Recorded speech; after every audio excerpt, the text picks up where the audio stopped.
Hey YouTube, so we have another Postmates video. Might as well, right? uh it's nothing wrong with that. So today's Postmates video is basically about when should you do Postmates. I'm gonna keep it short and simple. Like I don't believe in having these long stressed out videos when it comes to something like this, because when you're someone that's searching for the information for stuff like this, I'll admit we all do this. We want it fast, just like get to the point. So we're gonna get to the point. And the point is that you should be doing Postmates, honestly. And this depends. There's three things you have to take into account first. First, how much time in a day do you have? Do you have 24 hours, or do you work a full-time job, or are you a part-time? That matters. Second thing, and this honestly really is the first thing. And if you haven't checked out my other Postmates video, I'll have the card floating around, but I'm going to tell you, and it's because it's the number one thing that matters when it comes to Postmates, what kind of car you have. That's number two. Let's have that be number one, and then let number two be how many times in a day you have. It doesn't matter what kind of car you have. If you have a newer car, you're good. Go out there and do those deliveries. If you don't, hold it back a little bit. And this is where it gets to number two, and why it matters how much time do you have in a day. Because you can't be like, if your car has 250,000 miles, I'm someone who used to have a car that was 250,000 miles, you can't drive it all day. You can't. Okay. It makes perfect sense.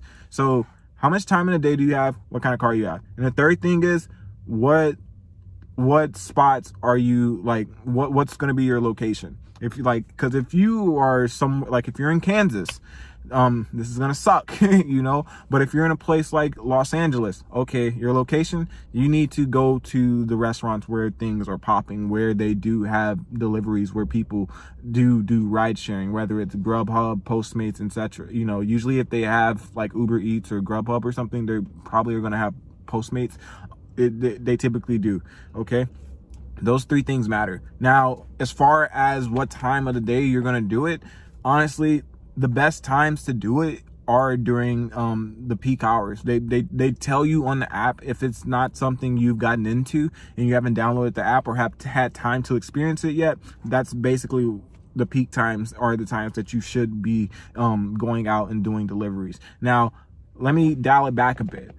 You don't necessarily have to do it at the peak times. I noticed that sometimes when you do it before the peak time kind of begins, that's when you can get a good RI, especially in the morning.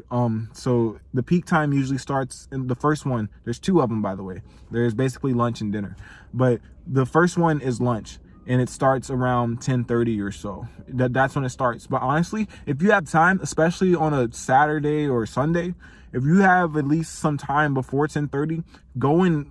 I think that's actually a good time. Yeah, because people, minus the beer bug, right? But people, they wake up, they want breakfast, they want something to eat. They don't feel like, a lot of people don't enjoy putting in the time and effort to actually create something for themselves the moment that they wake up in the morning. So they're going to order something online. Like, it's simple. So a lot of people, so you go out there, people are going to be ordering Denny's, they're going to be ordering from cafes, they're going to be like, so they can start their day, but they don't feel like getting ready and going out, or going out in joggers and sweatpants to go get a coffee or two.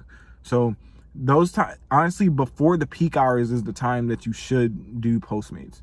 Okay, now the second one, the second peak time is dinner, basically. So if you're doing dinner, then around 4:30 or so, that's when you should be out there, because honestly, it kind of, because it starts to build up and I have more videos, and I have, like, I'll just put them all in the description. There's certain times where people just start ordering, and then if you are actually in tune with the app and you have your settings for automatic acceptance of deliveries, I know I'm saying a lot, but it's really about the times that you should do it. But if you have like all those functions like in place, then they start to rack up and they start building. And if you get on a roll, those low key, they can transition into your peak time. So if you you could have 5 consecutive deliveries that are all looped together, so meaning you get the multiplier for all that time you're driving around, all that waiting time. And I think that's something a lot of people don't understand. You can't just go out there and say, oh, I'm gonna do one then I'm gonna just, you know, chill for a bit, then I'm gonna do 2, then I'm gonna just chill for a bit. It really works when you are efficient and you're just constantly going, because when it starts chaining together, that's the beauty of Postmates, is when all the orders start chaining together. And I think the most that I completed at one point was 10. I completed 10 deliveries. I probably did like 15 or 20 that day, but you completed 10 deliveries and they were all together. So the multiplier activated not only for my wait time, my miles, my whatever else is on there, all of it multiplied. And then my tip multiplied. So basically out of those 10, basically everything added up to about, it was like $100 in tips, and then it was about probably $40 to $50 just off of all the deliveries. And I did that, if I'm not mistaken, I did that on my day off one time, and it was around the lunchtime actually. So I did it about, I started at about probably like 10:30 or so, and then I finished up around 1 or 2, and it was phenomenal. So before the peak times is the best. Lunch is a good one because, you know, a lot of people work probably without the beer bug, right?